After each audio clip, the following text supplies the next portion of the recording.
Well, we have to do this on the show. It is day 2 of the ongoing industrial action called by organized labor in Nigeria. And my colleague in News Central's correspondent, Bernard Akede, has been monitoring the level of compliance on the streets. And now he gets to give us updates. Bernard, thank you so much for joining us. So tell us, where are you right now and what's the situation? Knowing fully well that, according to what we heard yesterday, there's been an agreement signed between the organized labor and the federal government of Nigeria.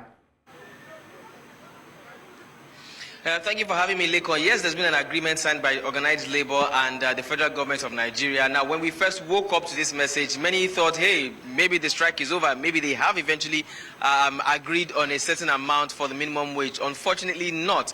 There's just an agreement, but talks are still ongoing. Now, I'm currently standing in front of the entrance gate of the domestic airport, Murtala Mohammed Airport 2. That's MM2. The vehicles you can see behind me are vehicles of union members and some private vehicles here.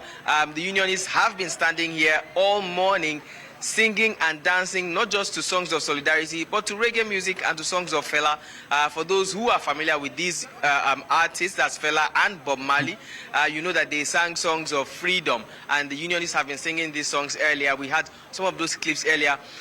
You know, to show you better where exactly I am, the last time we saw the airport gates locked and this empty was in 2020 and probably 2021 during COVID pandemic. But that's what you have right now here. There's a union flag just on top of the gate right there, and then the gate is under lock and key.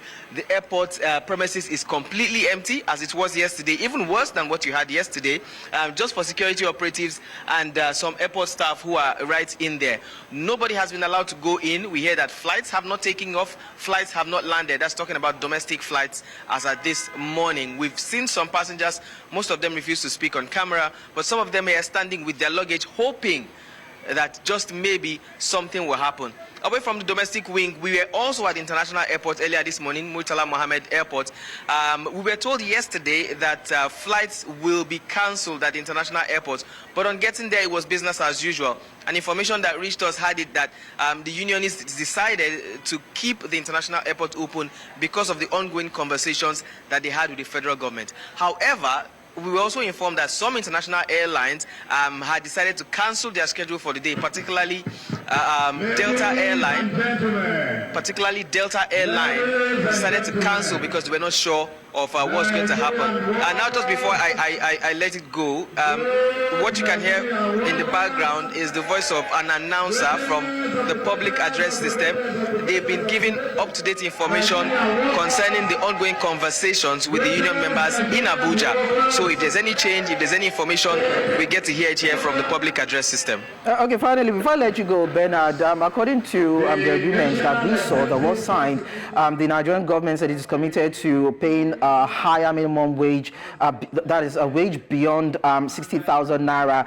From the people that you might have spoken to on the ground, how optimistic would you say they are that they might be able to get something worth the while if we are able to put aside 60,000 naira and aim higher? Are they hoping for something maybe above 100,000 naira, 150, maybe 250,000 naira? Do they feel that way, that this ongoing negotiation will speak to that kind of demand or aspiration?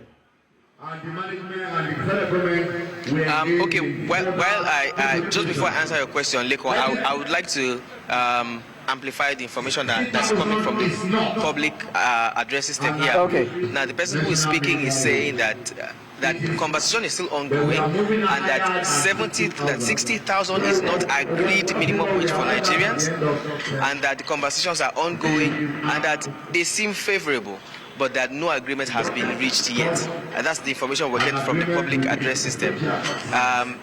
He's saying that this is just for information, that they're hoping that the colleagues who are in Abuja or who are in the meeting, that when they come, they will get better information. So as it is right now, nothing has changed. They're just being optimistic. Now, going further with your question, you were talking about, you know, what are the possibilities of the minimum wage being increased? To be honest, Leko, it goes beyond just unionism. There has to be some kind of economics calculation and accounting that has to go with this. Now, remember, we're talking minimum wage, not just salaries. That means the barest minimum that anybody should be paid, any government worker. So we're saying that people should be paid. If you're saying that they should pay, you know, a minimum wage as high as what, 100, 150, 200,000. So you're saying that the lowest earners in terms of janitors, cleaners, you know, gate attendants should earn as high as 100, 150, 200,000 naira. Remember that this will also affect the private sector. It means that if you have a cleaner in your house,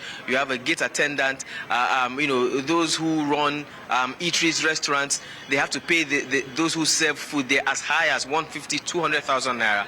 If they begin to earn that high, then those who are in higher positions too will earn, you know, something higher. So it's going to tell on the economy, definitely. Basically, what should happen here now is that there has to be some understanding between Labour and the federal government. It has to entail economics calculation. Okay. Lekon, just before, I would like us to. All right.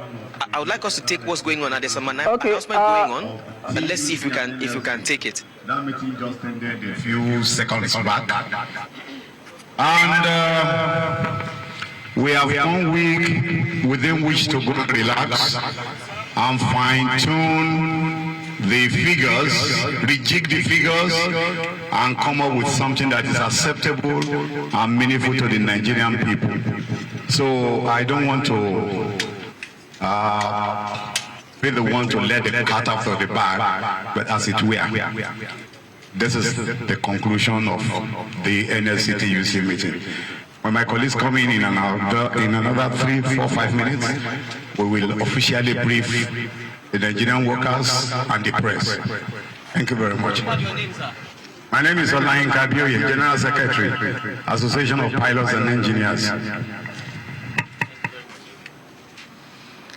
Leko, I don't know if you heard that information. Basically, he didn't give any full information, but he's saying that in the next few minutes his colleagues will come and then we'll get better information as to what is ongoing concerning the conversations between the federal government and Labour. Okay, I guess that's where we're going to pretty much all morning.